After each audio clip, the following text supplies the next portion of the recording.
Good morning, everyone. Give me just a moment. Gonna hit record, and then we'll do this, and then maybe people will be on here and we can chat. But you guys already know. I don't know if y'all can hear that. Good morning, everyone. Hello, welcome to Gearing Up. This is the podcast where we talk about everyday carry stuff. Today is no different. It's actually Tuesday. This is normally the Monday morning commute, but we're doing it on Tuesday because yesterday was day job stuff. So here we are. Welcome, everyone. I'm trying to wake up still. Rocking the coffee. This is cup number 2. Trying to get to it. Let's give just a moment for our folks on live to jump on and say what's up, and maybe we can start the conversation there. But today, I wanted to talk about some things that have kind of been front of mind for me lately, and I'm going to open up a few of them so that I can show you guys on my computer. But I wanted to talk about like crowdfunding. So one of the trends that I've seen lately is there's a lot of crowdfunding going on, usually for some really good projects, but I wanted to talk about Kickstarter and another one that comes on is like Indiegogo and GoFundMe and then even kind of as an extension like Mass Drop and just pre-orders in general, and get you guys' input, get your input on that kind of stuff and see what you guys thought about that and if there was any ups or downs or do's or don'ts or what have you. But I'm pulling up the few that I made note of so I can just go back and forth between them and get you guys... okay, so they have a few. That's cool. Okay, way to go. But yeah, I was doing some research Sunday, and I found some really cool... I actually found some projects by doing this, so it was kind of interesting to go in and see. And then what's cool is like after you find a cool project or you know of one and you look, oh, hey, I didn't realize they had done these 10 other Kickstarter projects. That was pretty cool. For those watching, what do you guys think of the new light? Good? Bad? I feel like I'm very, very well lit. So, lit. That's something the kids say. It's not literally what I mean. Anyways, moving on. But yeah, I wanted to share some of these Kickstarter projects with you guys, and one that I wanted to start with, and maybe I'll come back around to it as more people jump on and we start going.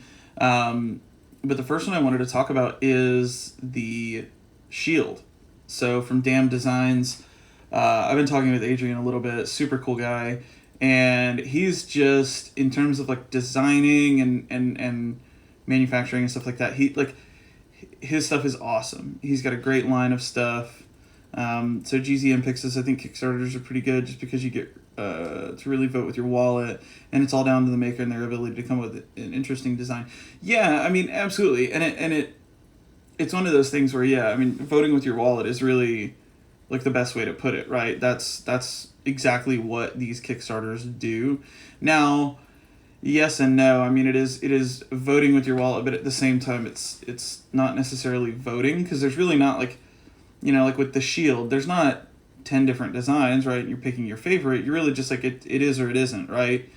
And so I think that's one of the downsides is as a company with, so like Adrian, from what I know, only does one at a time, which is great. Yeah, it changes. Yeah. So I'll get back to that, but I'm pretty sure he only has one thing running at a time, which to me is great. And I'll touch on that here in a second, but yeah, this idea that you've got an idea and maybe you're not a Benchmade or a Spyderco or a big idea design where you've got this infrastructure built and capital built. So something like a Kickstarter can be extremely beneficial. And what's interesting to me, and I didn't even, now that I was doing this research and looking in, like I get it, and I 100% understand. But like there were designers that I hadn't thought of, that were doing these Kickstarters, like Mike Bond, TI2 Design. So Mike's done a bunch of Kickstarters, which I didn't realize until I started looking into it. And then like now that I think about it, like I do remember seeing his projects being like pushed on his story and stuff like that. So very, very cool stuff. So EDC Jake says it's a great way to have a smaller maker or design get a chance to show their product. Yeah, absolutely. And I think that that's where the advantage comes in, and one thing I would argue is I like when smaller creators use Kickstarter. I don't necessarily like when larger companies do it. And the reason being is it's one of those things where I feel like we're going to take a risk, so let's put it on Kickstarter. That way if it doesn't come through, it doesn't pan out, then we could just blame the Kickstarter campaign. And that is something that I think folks should be kind of wary of. GZM says, what I meant about voting was there's tons of Shield-like products on Kickstarter. No, absolutely. Yeah, so what he's saying is it's from the options that exist on Kickstarter, you're voting and you're backing what is the best design. Yeah, absolutely. 100%. I think you hit on a great point when you said that Adrian with the Shield has taken feedback along the way, and he's put some prototypes in people's hands, which I think is extremely smart of him, and he's gotten to see real world use, see what does or doesn't make a lot of sense, and go from there, which I think is wonderful. And I think if you have the ability to build some of these Kickstarters, aren't like you can't, there's not even a prototype to send out because they are generally just looking for funds to start it. But let's dive a little bit deeper into the 1, 2, 3, 4, 5-ish projects that I have. And I wanted to start again with the Shield because I think, why is my phone, why are you trying to go to sleep? I'm live. Sorry. Anyways. Oh God, this is my morning. For those that don't agree with large companies thing, no Benjamin shouldn't need funding. Yeah, if you're unsure about your product to the extent that you need to crowdfund, maybe just hold off on that. If you're a larger company, right? But let's just jump into, so first off, the Shield. So what is the Shield? What is it, right? So the Shield is, the headline is Shield, the ultimate touch tool. So for those listening, again, if you're listening to this in, a year or 5 years or whatever, right now, 2020, we are currently dealing with a global pandemic, COVID-19, the coronavirus, and there's a lot of efforts to stay safe, stay germ-free, and I don't remember when the first time I saw a quote-unquote touch tool was. I feel like is what people are calling them. But I saw this idea a while back. It was just like a solid piece of brass, and it was kind of crudely done, and it looked like something they had just kind of slapped together. But the idea is there's this, brass, and I don't know about copper, maybe copper too, I don't know, but from what I understand, brass has like antimicrobial properties and is sort of self-disinfecting. I'm not an intelligent person, so I'm not sure. I don't know, but I think that's the point behind it. Is it you can touch something with brass and then it kind of disinfects itself.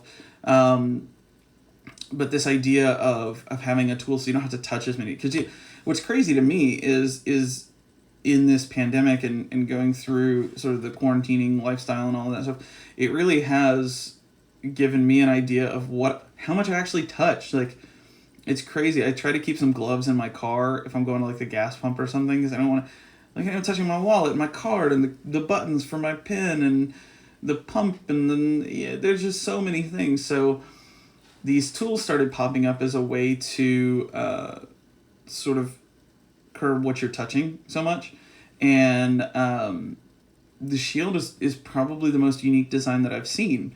It is a button mechanism. It flips open, and I really, I mean, it's used to open doors or touch this or touch that or whatever. Oh my God, everything's so loud. Stop, don't do it. That's supposed to be muted. I'm sorry, guys. But anyways, yeah. So this design is super cool. It's super clean, very well done. It deploys with the mechanism. You can kind of fold it, with your leg or something, just to close it back how it goes. But easily one of the coolest designs that I've seen. Not super awkward and wonky like some of them, like the solid piece brass ones. And I'm trying to look I've personally backed this, by the way, so I'm speaking from a backer standpoint. The basics pledge, there might have been one that was a little cheaper for like the first 25 or 100 people or something, I don't know, but the basic pledge was $40. And so for $40 you get one of these tools, which I think is insanely cool. I think the price, looking at this would not be, if you're familiar with like the Everyday Carry community and the stuff that we see on a normal basis, like $40 seems pretty inexpensive for something like this. And and just talking with Adrian, he seems like a straightforward guy. He just wants to put out really great products and put out really great designs, and he's done a great job of that. So I was excited when I saw it, and just chatting with him and chatting with some of the folks that have used it and getting their thoughts on it, I was excited to back it. It was one of those things where I wanted to show my support. I think you can still back it, because so as of recording this, it's 8:55 a.m. local for me on Tuesday, August 4th. And there's 26 hours to go. So there's still some time to get in on backing. As of this morning, it is like 101% funded. So it did successfully get funded. So, and I don't know what it's like to have a project not get funded. Does that money just go back? Does the maker get an option to then say, well, let me just use what I got? And I don't know. I don't know how that works. So GZM says, I can tell you that besides the functionality, the fidget factor is complete. Yeah, because you have one, right, GZM? Yeah. And yeah, this whole looks like a really cool fidget toy.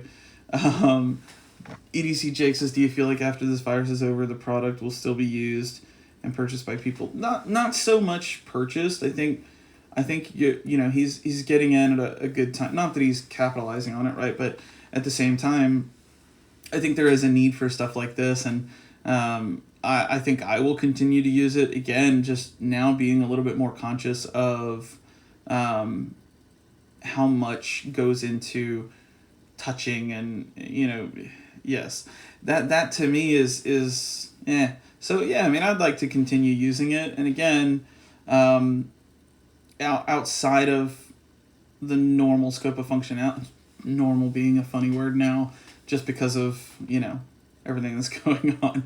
Normal's not used so normally now. I don't know. It'll be interesting to see where a lot of these go off to down the road. So Damned Designs, he's actually on watching the live, so this is great to have Adrian on. There's only an authorization during backing. I think the charge goes through when the campaign closes. Kickstarter is all or nothing, and Indiegogo allows you to choose to keep part of it. Okay, yeah, no, that's good to know. I wasn't aware of that, so that's really cool. I've only backed a handful of campaigns on Kickstarter. I mean, I think I can probably count on one hand how many I've done, so it's not very many. GZM says, I think the landscape for touch tools has changed forever. A lot of people will continue to be careful from now on. Yeah, I think so too. I think if you I think once, pandemic notwithstanding, I think once this is all over, I think you're not going to have as many people rushing out to go get them. I don't think you're going to see as many projects like the Kickstarter campaign, but I do think that, the people that have them are going to use them. I plan on using it. I mean, why not? People are gross. If I've learned one thing, it's that, So anyways, that is the shield. That is project number 1 that I think you guys should check out. And again, this is sort of time sensitive, but it's got 26. And of course, Adrian, I'm looking at your page on Kickstarter, and it literally says the goal, the backers, how much time is left, and then right below all of the tweet, share, mail links. It says all or nothing. This project will only be funded if it reaches its goal. So yeah, that answers my question.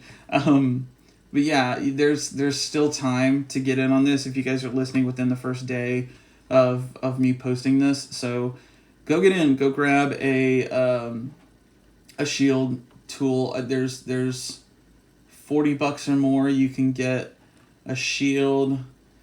You can get $75 for 2 of them. $100 for 3 of them. Jeez, I should have done that. I could.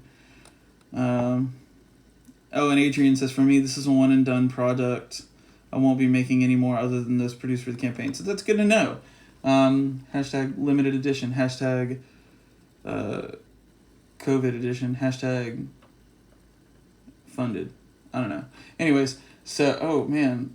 Oh, dang, that reward's no longer available. I was going to say. Anyways, yeah, so, I don't know. Anyways. I'm like getting distracted. Like, what else can I get off of Adrian's campaign? But yeah, I funded it. Again, I think it's something you guys should check out. The next one is not necessarily one specifically, but a group, I should say. So let me get this out of the way. So TI2 Design, Mike Bond. If you guys are in the Everyday Carry community, you've seen his stuff. He makes insane carabiners. Really cool pens, and he has created a bolt action version of his popular tech liner, and that's kind of the most recent one that he's done. But I've seen a lot of Mike's projects get funded. Let me see. Anyways, I'm trying to look and see what projects. So I know the Halo beaner, the Hate beaner, like all of those. There's a bunch of carabiners that have done it, and his most recent one was the TI2 Design Bolt Liner pen project. And again, not that this is one you get. This one's already funded. So last update was actually a little over a week ago. Now they're just open for pre-order. But again, another great example of. All right, see you later, man. This is just another great example of a project that was a really great project, really great idea, and obviously very, very popular. 516 backers, raised almost $60,000. So absolutely a success in terms of Kickstarter backing, all that stuff.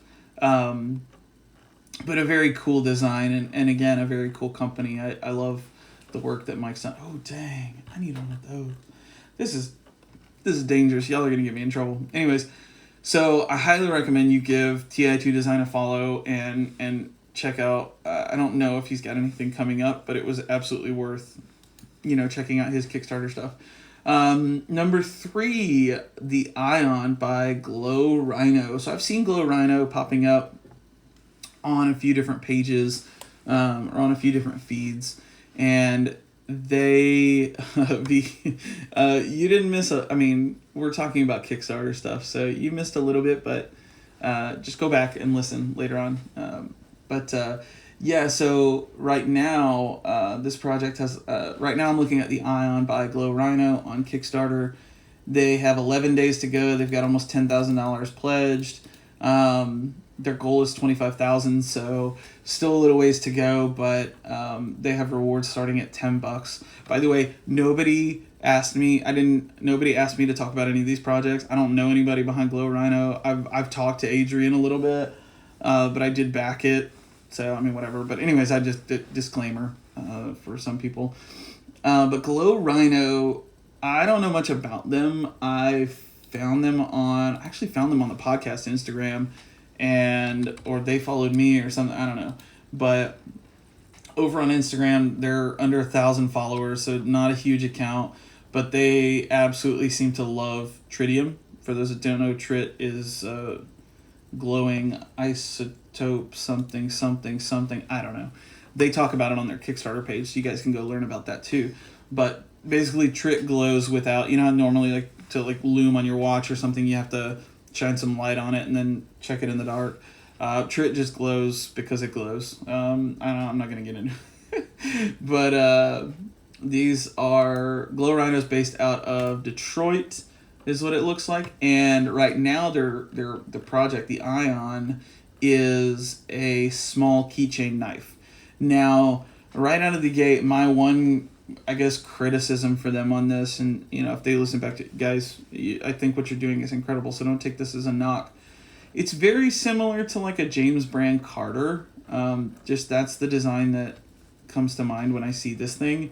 It's just a small keychain folding knife. So again, you can only make them so different before you start really impacting how well it could be carried on a keychain or a key fob or a lanyard or something like that. But you've got a basic folding knife with a little pry tip on the other end and tritium vial embedded in the side. So there's this nice little glow accent and very, very cool stuff. It looks like the expected retail price is $60. You can back one for $40 now, so get it a little cheaper. And I'm trying to think. Tritium glow fob included with the Pro Glow roller pack. So I'm trying to look at that now.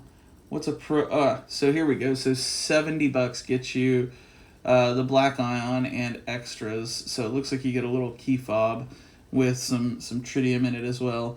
So again, just a cool little project, neat looking little knife, and I mean, I'm a fan of tritium. It's very cool. So yeah, definitely think you should check out the Ion.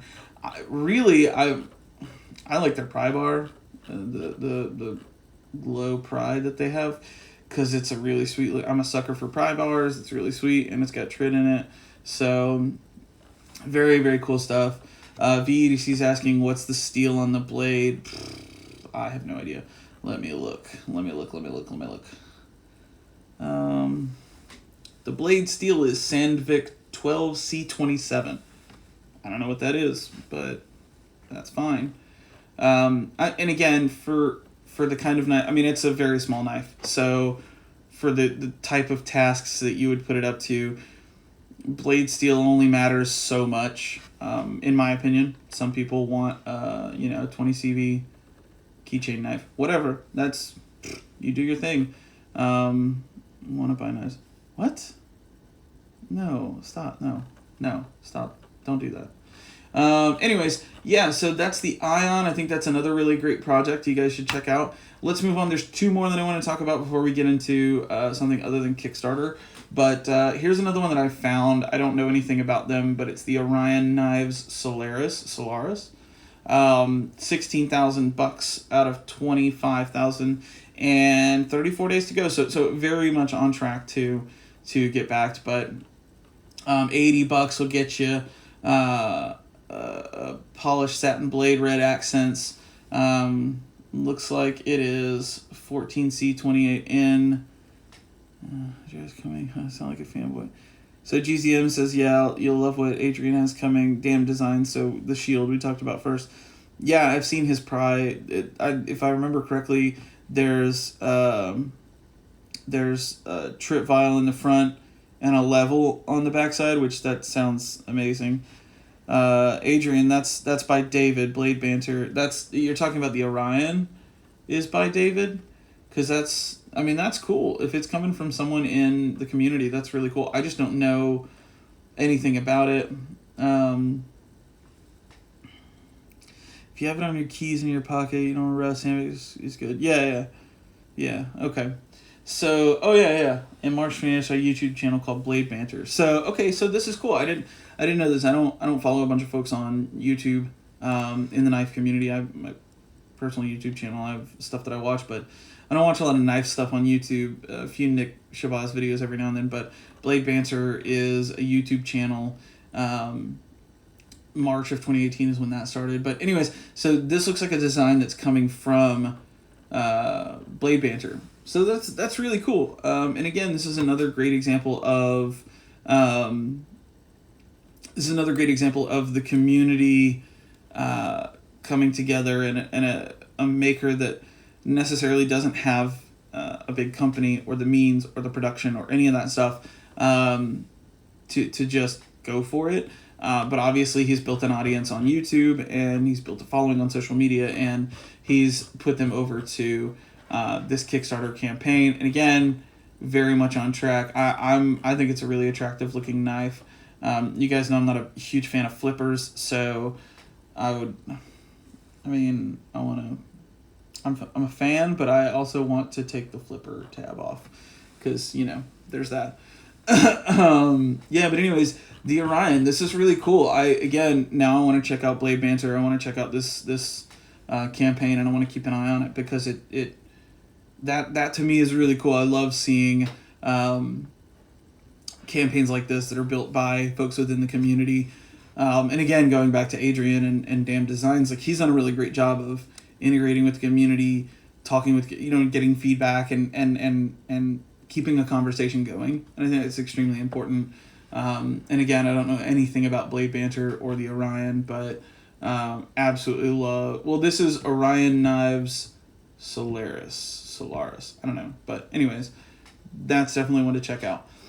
Let's talk about the reason I even did this whole episode, which, to be fair, the main reason I did this episode was because of Adrian's shield. And I was going to do this yesterday, and I'm like, hey, there's like 2 days, but now there's like a day. So anyways,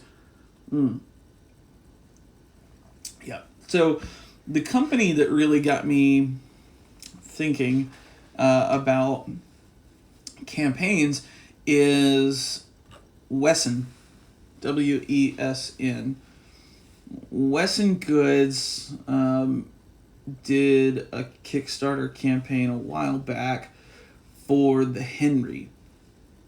And the Henry is a small slip joint, and it was already backed, so it is available for pre-order now, but they raised over $200,000 for this little slip joint. WESN is an incredible company in terms of just branding and design. They remind me very much of like a James brand, where some people might argue that their stuff is a little overpriced, but the design, the aesthetic, the branding, the look and feel, like all of that stuff is on point. I don't think WESN is necessarily overpriced. I don't think James brand is overpriced. You guys have heard my 2 cents on that before, but I want to see where we're at. We're at 27. Okay. We're making good time. But so the Henry, now my complaint about the Henry, and my complaint about Kickstarters in general, let me see. I just want to see August 20. So they're still on track, which this is again completely on me. I'm not a big fan of waiting. I'm not a big fan of slow shipping, to say the least. But I backed this. God, it feels like I backed it in like March. It's been a hot minute. And since then, and this is a complaint that I have when larger companies do this. Not that this is specifically aimed at WESN, but there have been companies that will do a Kickstarter and it'll get funded and they'll get backed. And they did say delivery is August 2020, so they're not doing anything wrong. But, so I don't have any room to be upset or irritated at this, but they do a Kickstarter, it gets successfully backed, it gets blown out of the water, all that stuff is successful. And then, since then, there have been 2 or 3 other product releases and promotions and this and that. And so I've just watched all these other cool things come out from them and land in other people's hands. And I still don't have my Henry. And so again, not a knock on them, not a knock on Kickstarter, not a knock on the project at all. Again, estimated delivery was August. So they are, I went in and backed it knowing full well I wouldn't see it until August. My concern would just be, hey, as long as it gets here on time, I'm fine with it. They did, throughout the campaign, they did add a bunch of cool upgrade options. So they let you upgrade your blade steel and your accent colors and all of that stuff. I went with the yellow G10, which I'm still very excited about. It's sort of like that Finch Runtley mustard G10. Very cool stuff. But, if you guys have opinions or thoughts on how Kickstarters are backed and how they're fulfilled and that time delay and all of that stuff. I'd be interested to hear, and I'd also be interested to hear thoughts on how you guys see it when stuff gets backed and then other projects kind of take priority, or and again, I'm not trying to knock WESN. I think they've built I can't wait to get my hands on it. It's a nice small little slip joint, but I've seen them putting out some other products since, and I'm the whole time I'm thinking, man, what about my Henry? Half the time I forget that I even backed this thing, but it's a great little knife, or a great looking little knife, I should say. And so I'm gonna go to WESN's page right now. I don't want them to think I'm just pooping on them, because I promise I'm not. But like they're the almond they put back out. They did a collaboration with I'm trying to find it now. They did a collaboration with some jeans. I don't know. Ooh, my phone keeps trying to go to sleep. I don't want it to go to sleep. Don't go to sleep, phone. Anyways, so I'm a big fan of WESN and the Henry, and I'm very excited to get my hands on it. I'm just hoping I get it soon, because I'm getting impatient. And again, that's one of the things. And I asked Adrian about this, and he was very upfront about the timeline. And I think, as long as you communicate. So if you're a maker that's doing stuff on Kickstarter or Indiegogo or whatever, as long as you're transparent and you're upfront and you set expectations in advance, I think you're fine. I think there are a lot of makers that jump the gun and think, oh, I can crowdfund, and then they don't have realistic expectations for how long something's going to take, or snags they might run into, and that's when you end up disappointing, and that's when you end up delaying and this and that. So I think as long as you communicate up front, you have a plan in place. Now, I know that, like, for the Shield, this is not the first project that Adrian has crowdfunded. It's not the first project he's designed, manufactured, and delivered. So completely confident. Same with WESN. I know that they have a bunch of successful products, and they are a successful brand, and so I have no concerns whatsoever. I think when you get into some of these smaller makers, and obviously Kickstarter being you don't get charged until the thing gets funded. Like, that to me is a good thing, because then I don't have any real risk of backing something.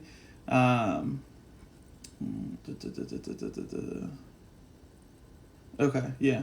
So anyways, but yeah, I think that's one of the risks you run into with some of the things like Indiegogo, where they let you, fluctuate. But again, something like a Kickstarter where, hey, I don't have any problems pledging this much, because I know, if it gets funded, I'm going to get a product. Again, there may be manufacturing challenges or delays, or God forbid a global pandemic that might cause some shipping delays or issues, but at least I know that if the project gets backed, my money's going to be well spent, and if it doesn't, I'm not going to be charged. So, it is what it is.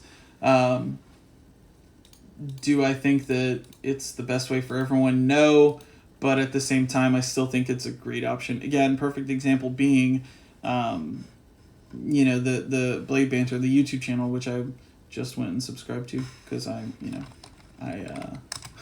never seen it before. But I don't know. What do you guys think? Thoughts on Kickstarter? Thoughts on crowdfunding? Now, the other one that came up that I wanted to talk about, sort of a Kickstarter, not a Kickstarter, that's awful, but excuse me, a similar. It's pretty common for companies to disappear with money. Yeah, I mean, and again, I think that that's a risk that you take backing, and again, that's why, like with Damn Designs or WESN, like, I'm not worried. I'm not worried that those are at risk of happening. Again, I think if delays happen, again, as long as there's communication, I'm fine with it, but there's absolutely an opportunity for Joe Schmo to make an account, make a campaign, get a bunch of money, and then not follow through. And there have been some makers within the community.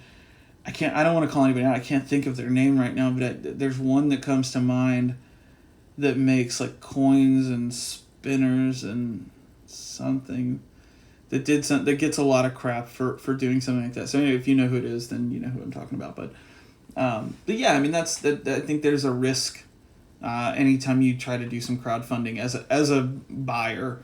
I think there's some risk on my part anytime I go into that. So something to be aware of. The other company that I wanted to talk about, and I messaged them to see if there's anything, and they didn't respond. So whatever, shame on them. No, I'm just kidding. Drop, if you're listening, much love. Let's be friends. But the other company I wanted to talk about is Drop. Now, Drop is not necessarily crowdfunding. It's almost more of like a pre-order situation. If you guys have bought something from Drop and you know a better way to explain it, please let me know. But I think one thing that Drop has done in the last 2 years or so, maybe a little longer, they've really started to kind of delve into these communities. They so much so that they even have a tab called Communities when you log in, and there's an Everyday Carry community, and there's 1.9 million followers. So they have absolutely gotten hey, there's this market here of people that we can talk to, and they've connected with brands like Gavco and Ferrum Forge and I'm sure there's others that I'm missing. QSP. I'm trying to think. Anyway, but there are plenty of makers and plenty of companies that they have paired with to bring products to the world. The few that come to mind for me, Ray Laconico, the Keen was a mass drop knife, and I'm a big fan of that one. Ferrum Forge, I remember one of the first ones was the Falcon, and it was incredibly manufactured and just quality control was good. And then Gavco, the Thresher, that was one that has continued to pop back up in my feed. And the idea, again, being really great designers, inexpensive-ish knives. I say ish because, I mean, a couple $100 is still pretty expensive to a lot of folks. But, instead of a custom Gavco at $1,500, you've got a $180 Thresher. Sorry, that's Day Job emailing me. Stop. Shh. Go to sleep. I'm just kidding. Day Job, if you're watching this, email's open. I'm working. Just kidding. But not really. Anyways, no, and so Drop again. I've never bought anything from Drop. I always end up finding stuff from them secondhand. So like the Keen, the Falcon, like I've tried those, and those are all secondhand. The one that I wish I would have pulled the trigger on is their latest with Gavco, and that is the Nurse. So GZM says, I used to like Drop a lot. They used to get great deals for their members for large purchases, and now they got too much into branding products themselves. I just think the moment you have a dog in the fight, then your curating ability gets compromised. Yeah, I can agree with that. Or could get compromised. Yeah. No, I agree. I think a lot of their, so I think there's kind of two things to look at here. So there's Drop bulk group member discounts. So with Drop, you have to have a membership, an account. You have to sign in. And when I first found Drop, formerly known as Mass Drop, the idea was, hey, if we get so many people signed up, you're going to get this discount and it's going to be cheaper. And to me, brilliant, right? It gives everybody a better deal. They sell a quantity, they're guaranteed, blah, blah, blah. So great idea. What they've done is they have started branding. And instead of doing, hey, we're going to sell all these Kershaw knives at a discount as long as we can get a commitment, to, hey, here's a Drop branded Ferrum Forge. It's exclusive to Drop, and like GZM says, there's a dog in the fight at that point. And they are, and again, sorry, Drop, I don't want to talk down to you, but at this point you're sort of a middleman, right? You're facilitating, and you have the website and the traffic and the means to do so. That's fine. I'm not talking down on that in any way. But what we've seen is, there's fewer discounts, fewer deals, and it's not so much about deals so much as it is just being able to get in on a collaboration. So I wish I would have gotten in on the Massdrop Gav Code Nurse. Ooh, whoops! I'm going long here. My outro music is trying to play. Let's bump this back. Yeah, sorry, that scared me a little bit. But yeah, so I'm a big fan of the Nurse design, and I can't afford a Gavco Nurse, so something from Drop would be a very welcomed addition. And one thing that I will say is they have done a great job of not billboarding this one and putting a bunch of branding all over it. And so I'm a big fan. There is the Drop pivot, which I'm not a huge fan of, but you know, it's a pivot, whatever. Man, I wish I would have scored on this. Yeah, so the Nurse looks really cool. If I can find one on the secondary for a decent price, I probably will. But again, this is one of those things where now that they have funded this project or reached their, you know, minimum orders or maximum orders, whatever, now it's sold out. And I can't put in a pre-order. I can't get one. I can request it, so that way if they get enough requests, then they open it back up. But again, sort of gets away from those core principles behind Massdrop, where bulk number of people thumbs up something and then everybody gets a deal and everybody wins. Now it's really more of a, hey, we're going to facilitate this. We're going to secure all the backing. We're going to have this designer send their designs to this knife company, and they're going to make it, but it's all going to run through us and have our name on it. They will likely do another drop with the popularity, just no deals. Yeah, I mean, and again, that's the thing is and that's fine. I guess just, you know, my issue stems from things like sprint runs. And you guys, if you haven't, go back and listen to my chat about sprint runs and kind of my thoughts on them. I'm not the biggest fan of them. I think they do more harm than good most of the time.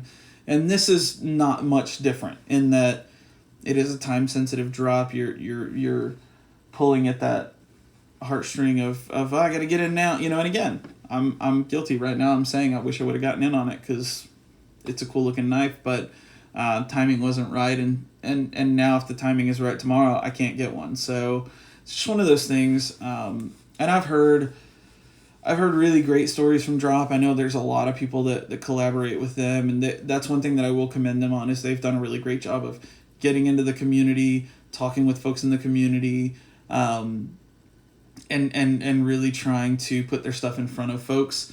But I've also heard horror stories of shipping and things like that. So, you know, again, it's one of those things where it's I gotta take all of that with a grain of salt, but nonetheless, it's something to keep in mind. So, you know, just overall, what do you guys think about things like Drop and what they're doing with knives in the everyday carry community? And I'll extend that question into Kickstarter and the things that we've talked about in the beginning of this. What do you guys think about Kickstarter and crowdfunding? Is it an absolute win every time? Are there some things that you guys see as downsides or issues or what have you? I'm always curious to know, because you know, again, I'm not perfect, but and there are sometimes where like I have an opinion and then somebody says something that makes more sense than what I think, and I'm like, oh hey, I can change my mind. How cool! It's weird. We live in a world where you can do that. But yeah. Anyways, so I just wanted to go through, highlight a few of those projects. So Z stuff. Zach says, I like the idea to get exposure. I don't like the added cost on popular items. So, you know, when you say added cost, are you talking about they can charge more for this knife and design because it's a popular design, because it's got Gavco stamped on it, or are we talking about secondary prices because of the sort of exclusivity or the idea of a sprint run or a limited drop, and now all of a sudden they're harder to get, so instead of the $180 price tag, you're really looking at $250, or you know, something like a Chamois production, you know, that bundled drop where they and that was apparently a big mess. But anyways, Yes, I'm not sure what you mean there, but I'm with you in thinking that, yeah, I think it's a great way to get exposure. Kind of like the Solaris that we talked about, Orion. I think it's great if you've got an audience behind it, and it's a great way to help something like that come to light. So Jake says, man, Drop releases this limited Pelican case with a Nowpack insert, and I didn't see it until it was being shipped out to people, and now I can't get one, so that's negative for sure. Yeah, and so that's another great point, is that I don't spend a bunch of time on Drop. I didn't know about a lot of Drop knives until I saw them on feeds. And I don't know how I found the Nurse. I don't remember when I saw it. But what I would say, and this is advice to Drop, or this is advice... What is advice to Drop? One of two things. Either A, get your pre-productions into the hands of people while the orders are still open and live. I don't know if you do that. I don't know if you make an attempt to do that.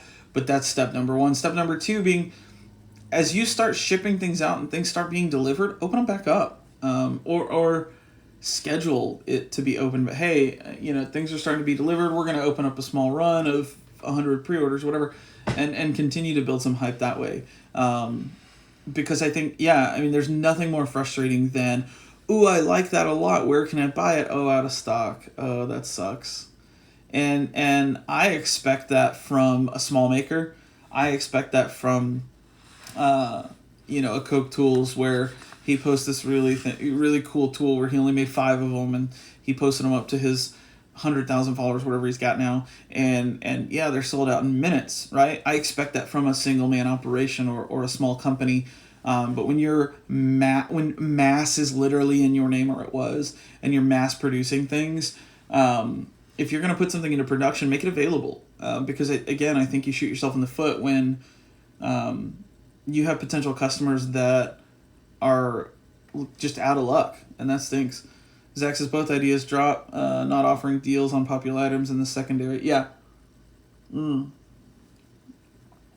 and again, going back to their roots and really, these sort of mass committing deals that they had. And then, when people miss out, that's going to, if I were really that into the Nurse and I really wanted one, when one comes up on the secondary, I'm a little bit more likely to pay secondary prices. And I'm not a fan of that either. So, it is what it is. But anyways, this was not a bash Drop segue. I promise that's not where I was going. But just some of the things that I see with Drop. And I think that's, again, one of the differences between a Kickstarter and a Drop, where Kickstarter is really bringing a goal to life. Drop is really just a facilitator for, hey, how many pre-orders can we get on this thing? And I'm not normally a fan of pre-orders. I'm definitely not a fan of sprint runs or limited editions. I think variations are fine, and I think, if you run out of quantity, you do pre-orders, whatever. Obviously, slots fill up. You can only make so many, but if there is a demand, I think you, not that you owe it to the community, but it might be a good idea to facilitate that demand. Drop is great, but I don't see a reason for not to be able to do multiple runs. Yeah, again, I think the products you're putting out are great. I think the branding behind it, the community involvement, the ability to give a smaller designer or a smaller company, or again, maybe even it's a not necessarily a big company, but a custom. I'm a big fan of Ray Laconico, and to see his designs come up on Mass Drop, it's not always the easiest thing for him. Maybe, I don't know, to do a collaboration directly with We Knives or Kaiser or whoever, and so having this powerhouse of resources and a big audience, might help make that a reality. So again, I'm in favor of all of this. I think there are some tweaks that obviously could be implemented that might make this a little bit more favorable to the community. Again, I think Drop has not positioned themselves as a custom one-off super sprint run powerhouse where we only do 100 of each piece and that's our thing. It really is a community driven platform, and because of that, I think that there's some steps they could take to better that. So yeah, I don't know. Anyways, that's my thoughts on Kickstarter. That's my thoughts on Mass Drop. That's that's it. Next week, I plan on doing an episode on some really talented leather makers in the community. At least that's the plan. So if you know someone that makes some great leather, definitely shoot me a DM. My list is growing and growing and growing. There's so much talent out there, and I want to do my best to highlight as many as I can. What I plan on doing really is highlighting the ones that I have products from, right? If I've got a product of yours in my hand, Lesbian EDC, Rambler Made, God, there's a few others somewhere around here. But if I've got a product of yours, I don't know. DM me that. I don't know what that means. Dassafine Mirrors. Is that a maker? Is that a leather maker?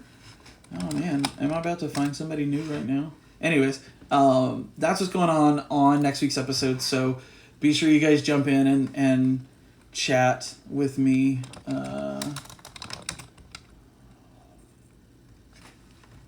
Hey, follow. Wow, no, great stuff. Yeah, there's a lot of folks that I didn't know that was a thing. So following. But yeah, if you guys know of great leather makers, leather workers, leathermen, leather people. Anyways, if you guys know of anyone, please shoot me a DM so that I can try to include them in next week's episode. Few other housekeeping shout outs. We're at 600 to 1,000 downloads a week, which is absurd to me. And that's not including the views and the input and the feedback I get on this, the Instagram Live. That's not including the views on YouTube.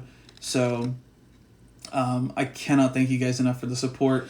I did put together a merch shop. If you guys go to the link in my bio, I think the second one down is the merch shop. I did it through Teespring for now. I've had a couple orders. I'm waiting on those to get delivered so that I can kind of, see what people think. And if there's a design you guys want or want to see or a color combo you want to see, let me know. And I can go in on the back end. I just enabled kind of a few basic ones. I'm also thinking of doing a run of notebooks, something like this. For those listening back on the pod, I've got my pineapple pattern notebook from Denick. And I'm thinking of doing a small run of those as well. So if that's something you guys are interested in, again, we're getting to the point where, like today, I'm going to go over my bandwidth on uploading podcasts. So I'm going to have to pay a few extra bucks. That's things like the merch, the notebooks, stuff like that. It all goes back into the show and paying for those costs. So if there's a way you guys want to support, I highly recommend checking out the merch shop. I priced everything as low as I could where I would still make, so like hoodies are like $28. Any less than that, I don't make any money. Stickers, I think, are $3 or $4, and I make like 49 cents. So, again, if you guys go click those links, support the show, the channel, the project we're doing here, it's very much appreciated. Definitely don't feel obligated. If you guys just keep coming back, keep chatting, keep commenting, keep subscribing, all of that stuff, that means a ton. And as this grows, we get in front of more people, and those things become less and less of a necessity. And just because of the growth, we'll see a little bit more support. So, highly recommend doing that if you haven't. If you want a pineapple hoodie or a Gearing Up hoodie or a sweatshirt or a t-shirt or a phone case or whatever, those are there. But go to the link in my bio to check out more. Also, if you haven't already, be sure to go to iTunes, Google Play, wherever you're listening to podcasts, and hit subscribe. If you're on Apple Podcasts, be sure you hit the 5-star rating. It literally will take you 1 second to hit 5 stars, and then it's submitted. Or you can actually write a full review if you want. A lot of folks went and did that the other day when I asked you guys to push it up, and because of that, we broke the top 200 in a bunch of countries. So thank you guys for that kind of support. But again, be sure to subscribe, be sure to rate, review, share it on your stories, share it with your friends. If you guys know somebody that's into everyday carry, hey, there's this goofy guy that sits in front of a camera with a new light, I might add. What up? And he talks about stuff that you might find fun or interesting or whatever. And if there's a topic you guys want me to talk about, let me know. But there's my outro music. I don't know if you guys on the phone can hear this, but I appreciate all the love and support. That's it for me. Peace. I'm just kidding. We're still going here. I cut it off here, but we're still going. You guys get bonus content. Hey, I can take these off now.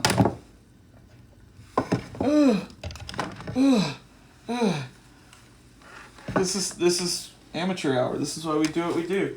Headphones, go over there. The light. What is the light? This is the light. I'm gonna move this because we're not using it anymore. This is the light. This is a newer. I don't know.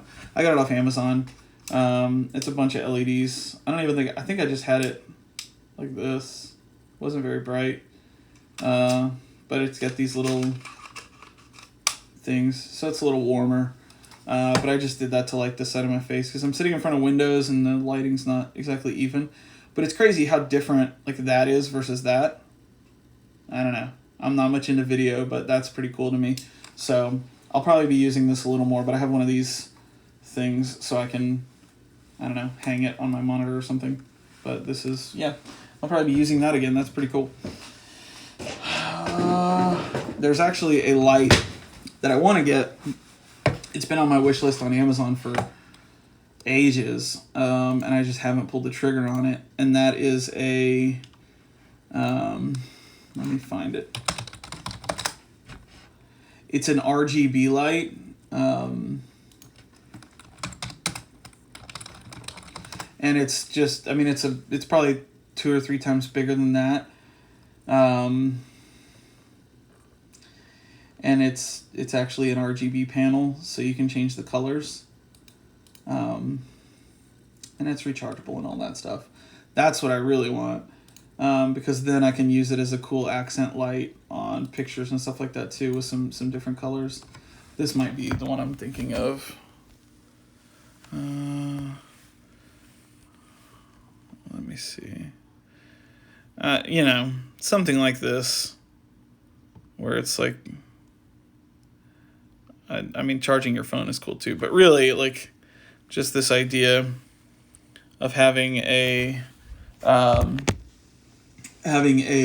accent light that I can use in pictures, but also for stuff like this. Like that one I bought ages ago. I don't even use it for a video light anymore because now I have a flash on my for my Sony that has a video light that works just as good. So sort of a dual purpose flash, but that's probably my next, you know, camera purchase. I don't know if even. Yeah, you guys get bonus content. The folks that stick around. What else is going on? How's everybody's day going? What you guys up to? Damn, Russell Crowe. Got that quarantine bod going. Y'all, not to clown on Russell Crowe, but that's him, and that's him too. Man. Anyways. Falcon Eyes is cool. I have it too, but I've done nothing with it so far. Man. Now I'm going to look up. Oh man, Instagram is about to cut me off. I have 1 minute and 52 seconds right. I've never seen that. Oh shit, those are expensive. Bro. I'm talking about $53 on Amazon. I'm not trying. Y'all need to quit. Y'all, no. That's too much. Yeah, that, Stop it. Falcon Eyes F7. Y'all are trying to kill me. No. Oh. Oh my God. Is it the Pocket F7? Oh, please tell me that's not in US dollars. Y'all. Is that real? Is that real?